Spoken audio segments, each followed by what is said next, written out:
नमो नमः मित्राणि, कैसे हैं आप सभी लोग। आप सभी का पुनः स्वागत है मेरे यूट्यूब चैनल पर। आखिरी वीडियो में हमने काव्य प्रकाश के मंगलाचरण को देखा था और साहित्य शास्त्र के बीच में डिफरेंस समझा था।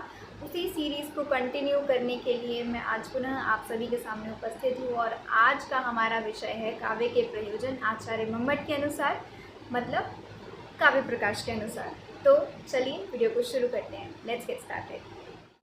तो हमें सबसे पहले तो ये जानना होगा कि प्रयोजन से यहाँ क्या तात्पर्य है। काव्य का प्रयोजन मतलब प्रयोजन क्या होता है। प्रयोजन का मतलब होता है पर्पस, कि आप कोई भी चीज़ में एंगेज क्यों हो रहे हैं, जो आपके वाई का जवाब दे। वाई मतलब WHY, वाई का जवाब दे, जो आपकी क्यों का जवाब दे। सपोज़ आपको पार्टी में जाना है तो क्यों जाना है, आपका पर्पस क्या है, आपका प्रयोजन क्या है वहाँ जाना, एंजॉय करना है ना। उसी तरीके से आप खाना खा रहे हो, उसका पर्पस क्या है, हेल्दी रहना, पेट भरे रहना, जीवित रहना, है ना। तो हर एक चीज़ का एक पर्पस होता है। तो अगर आप काव्य लिख रहे हो या आप काव्य पढ़ रहे हो या आप नाटक देख रहे हो तो उसका क्या प्रयोजन है, क्यों करोगे आप। कोई भी व्यक्ति कोई भी काम बिना प्रयोजन के नहीं करता है, उसका कोई रीज़न होता है, उससे उसको कुछ प्राप्ति होती है तभी वो करता है। ठीक है, इट कैन बी बहुत बड़ी प्राप्ति, इट कैन बी छोटी प्राप्ति है, कुछ भी हो, एंटरटेनमेंट भी हो तो वो भी एक पर्पस है ना। मूवी देखने का क्या पर्पस है, आपको एंटरटेनमेंट चाहिए, आपको दिमाग को रिलैक्स करना है। इसी तरीके से हर चीज़ का एक पर्पस है।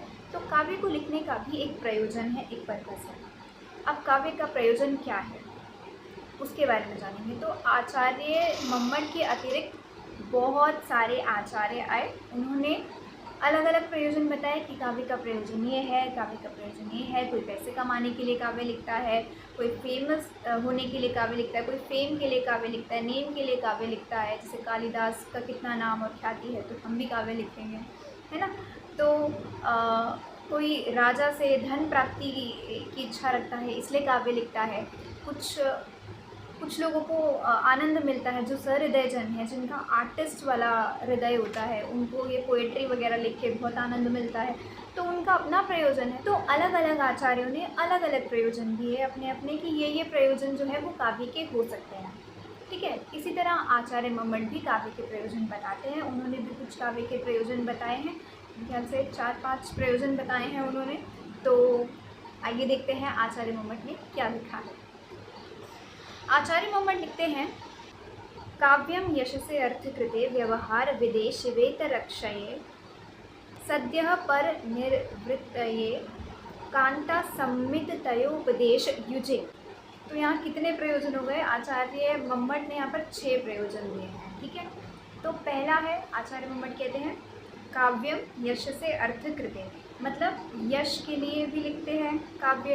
ठीक है, कि जैसे अगर कुछ कालिदास के बाद आने वाले जो आचार्य हैं उनको लगा कि कालिदास की कितनी ख्याति है काव्य लिखने से, है ना, हमें भी वो यश चाहिए यानी सम्मान चाहिए, आपको प्रॉस्पेरिटी चाहिए लाइफ में, आपको आगे बढ़ना है ना, आपको ज़्यादा से ज़्यादा लोग जाने, आपका नेम एंड फेम हो, तो उसके लिए भी बहुत सारे लोग काव्य लिखते हैं, है ना। उसके बाद आता है अर्थकृते। अर्थकृते का मतलब है पैसे, धन। अगर आपने कोई पोएट्री लिखी, आपने कोई नाटक लिखा और उसका मंचन हो रहा है तो उस मंचन को देखने वाले दर्शक आएंगे, वहाँ से अर्थ की प्राप्ति होगी। उसके अतिरिक्त आपने किसी राज्य में किसी राजा के लिए काव्य लिखा है तो वो आपको धन देगा, तो वहाँ पर अर्थ की प्राप्ति होगी, है ना। तो अर्थ के लिए भी बहुत सारे लोग जो है वो काव्य लिखते हैं, है ना। तो यश के लिए लिखा जाता है काव्य, अर्थ के लिए लिखा जाता है। ठीक है, और उसके बाद आचार्य मम्मट ने क्या बोला, व्यवहार विधि, मतलब व्यवहार को जानने के लिए भी काव्य लिखना चाहिए। वो ठीक है, लेकिन समझना चाहिए और पढ़ना चाहिए। अब यहाँ पर ये जो काव्य के प्रयोजन है वो सिर्फ कवि के लिए नहीं है कि कवि काव्य क्यों लिखता है, उसका प्रयोजन क्या होता है। ये पाठक और दर्शकों के लिए भी है ना, कि आप काव्य क्यों पढ़ रहे हैं, आप काव्य किस लिए पढ़ रहे हैं, आपका भी तो कोई प्रयोजन होगा। तो व्यवहार विधि, आपको बाहर समाज में कैसा व्यवहार रखना है, आपको लोगों से कैसे बातचीत करनी है, जो राजा है आपको उससे किस तमीज़ से बात करनी है, जो मंत्री परिषद है उनसे किस तरीके से बात करनी है। अगर आप इस पोजीशन पे हो तो आपको नीचे वालों से कैसे बात करनी है, आप इस पोजीशन पे हो तो ऊपर वालों से कैसे बात करनी है, ऑफिस में, सोसाइटी में, गुरुकुल में, कहीं पर भी आपको कैसे बात करनी है। तो इसलिए भी काव्य सीखना चाहिए, काव्य पढ़ना चाहिए, काव्य लिखना चाहिए। अगर आप लिखने वाले बनेंगे तो आपकी खुद की भी जो समझ है वो धीरे धीरे खुलेगी, है ना। तो व्यवहार विधि, व्यवहार के लिए भी काव्य पढ़ना चाहिए।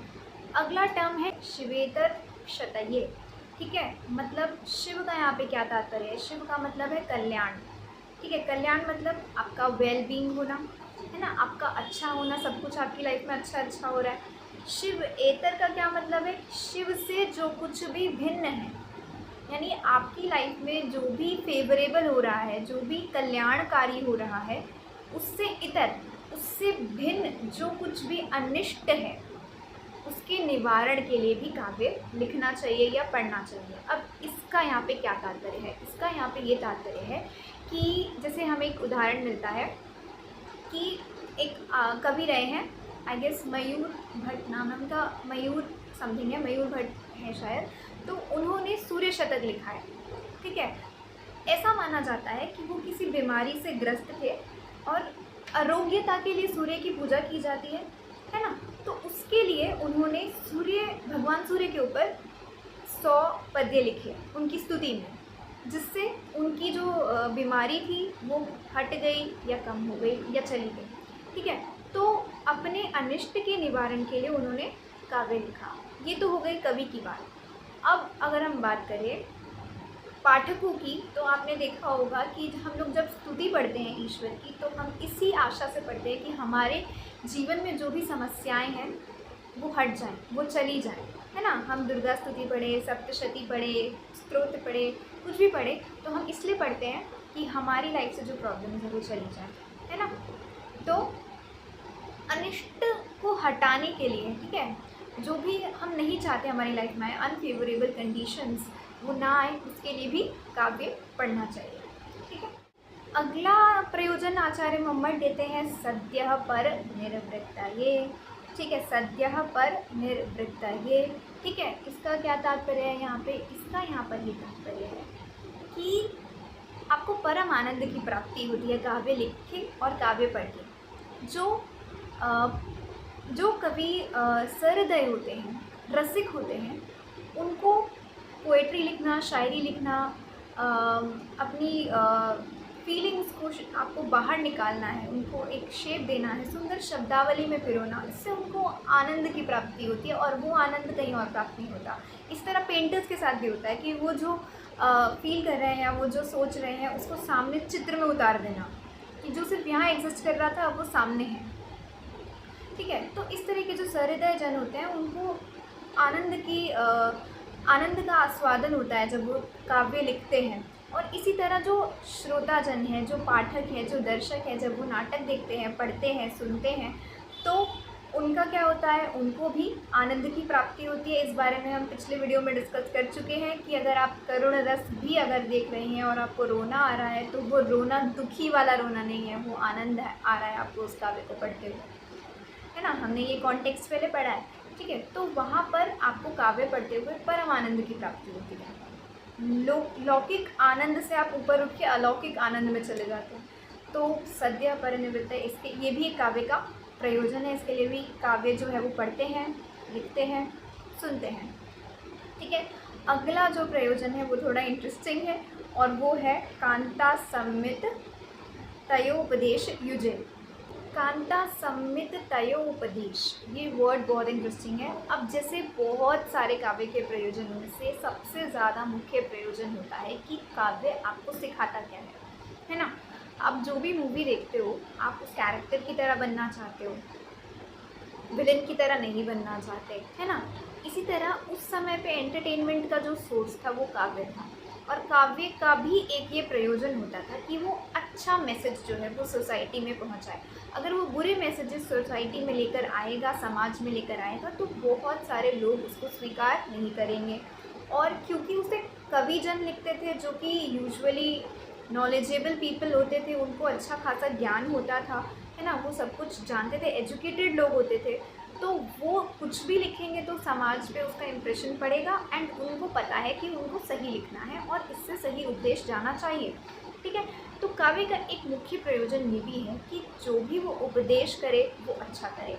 ठीक है, यानी काव्य आपको ये सिखाए, सपोज़ रामायण आपको ये सिखाता है कि राम जी की तरह आपको व्यवहार करना चाहिए, रावण इत्यादि की तरह व्यवहार नहीं करना चाहिए, राम जी के गुण अपनाने चाहिए, रावण के गुण छोड़ने चाहिए, है ना। तो इस तरह के जो उपदेश देना है वो भी काव्य का एक प्रयोजन है। तो काव्य पढ़ना भी इसलिए चाहिए कि पता चले क्या करना है क्या नहीं करना है ना। और काव्य लिखना भी इसलिए चाहिए कि आप सोसाइटी को एक सही दिशा दे सकें। ठीक है, ये बात यहाँ पर आ गई। अब यहाँ पे कांता से क्या मतलब है, तो अगर हम इसको समझें तो यही बात काफ़ी इंटरेस्टिंग है जो मुझे लगी यहाँ पे, कि आपको उपदेश जो दिए जा रहे हैं कि what to do and what not to do, आपको क्या करना चाहिए क्या नहीं करना चाहिए, ये वैदिक सोसाइटी से दिए जा रहे हैं। आपको उपदेश देना शास्त्रों की दृष्टि से, शास्त्रों के द्वारा जो आपको उपदेश दिया जाता है वो बहुत अलग अलग है, उन सब में बहुत डिफरेंस है। ठीक है, अब क्या डिफरेंस है यहाँ पर, यही बात जानने वाली है। ठीक है, तो हमें उपदेश तो वेदों से भी मिलता है, उपदेश तो हमें इतिहास पुराणों से भी मिलता है, काव्य से भी मिलता है, तो यहाँ पर इन्हीं चीज़ों में हम डिफरेंस पाते हैं। ठीक है, तो ये तीन तरह के उपदेश हमें मिलते हैं, वेदों से मिलता है, वेदों और उपनिषदों से मिलता है, दूसरा इतिहास पुराण से मिलता है और काव्य से मिलता है। अब बात यह है कि जब आपको उपदेश दिया जाता है तो उसकी तीन कैटेगरी, शब्द प्रधान आदेश देना, अर्थ प्रधान आदेश देना और रस प्रधान आदेश देना। तो जो वेदों का जो उपदेश है वो शब्द प्रधान है, मतलब आपको जो शब्दशः लिखा है उसी सेट ऑफ रूल्स से आपको सब करना पड़ेगा। ठीक है, आपको ये यज्ञ ऐसा करना है, ये ऐसा करना है, ये ऐसा करना है, ये नहीं करना है, उसको शब्दशः फॉलो करना। ठीक है, तो शब्द प्रधान जो है वो आदेश हमें कहाँ से मिलता है, वो उपदेश हमें कहाँ से मिलता है, वेदों से मिलता है। और वो उपदेश कैसा होता है, प्रभु सम्मित उपदेश जैसा, यानी जैसे राजा आदेश देता है, राजा जो बोले वो उसको वही करना पड़ेगा जो राजा ने शब्दशः बोला है, वो एक भी चीज़ इधर उधर अपने मन से नहीं कर सकता। ठीक है, राजा की जो आज्ञा है उस सेंटेंस में जो जो चीज़ें आई वो चीज़ें उसे उसी क्रम में उसी तरीके से करनी है। तो शब्द प्रधान जो वैदिक आदेश उपदेश है वो राजाज्ञा की तरह होता है। ठीक है, प्रभु सम्मित की तरह होता है कि आपका बॉस या आपका राजा या आपका जो भी हेड है वो आपको बोले वो आपको करना है। अब अर्थ प्रधान क्या होता है, अर्थ प्रधान आदेश क्या होता है, अर्थ प्रधान ये होता है कि मित्र सम्मित उपदेश, सुहृद सम्मित उपदेश, मतलब आपका जब मित्र आपको उपदेश देता है तो आपको उसकी बात शब्दशः नहीं पकड़नी होती कि इसने ये वर्ड बोला तो ये मुझे करना है या ये निकालना है इसमें से, नो।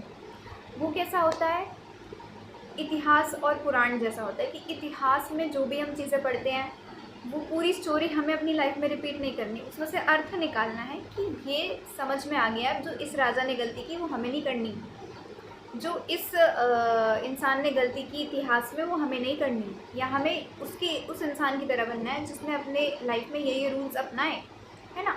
तो उसमें आप शब्दशः उसके उपदेश पर नहीं जाते हैं ना। जो पुराणों में भी कितने आख्यान दिए गए हैं, इसका क्या मतलब है आप उन आख्यानों को अपनी लाइफ में अप्लाई करो एज एन उस स्टोरी को अपनी लाइफ में अप्लाई करो, नहीं, उस स्टोरी से जो अर्थ निकल कर आ रहा है, जो मीनिंग निकल कर आ रहा है उसको अप्लाई करो, उस ज्ञान को अप्लाई करो। तो पुराण और इतिहास का जो ज्ञान होता है वो मित्र के उपदेश की तरह होता है। मित्र के उपदेश को आपको ऐसे समझना नहीं होता कि इसने ये लाइन बोली है तो उसको समझना है, उसकी बात समझनी होती है, आप उससे शेयर कर रहे हो बात। ठीक है, उसमें से आपको मीनिंग निकालना होता है कि अच्छा इसने मुझे ये समझाया तो ठीक है मैं मानता हूँ। ठीक है, तो ये मित्र सम्मित उपदेश जैसा है। अब जो काव्य है, काव्य का उपदेश जो होता है वो कांता सम्मित उपदेश होता है, यानी कि वो ऐसा होता है कि आपकी कांता यानी आपकी जो प्रिया है ना, आपकी जो वाइफ है या आपकी जो फ्रेंड है, फीमेल फ्रेंड है, वो आपको समझा रही है।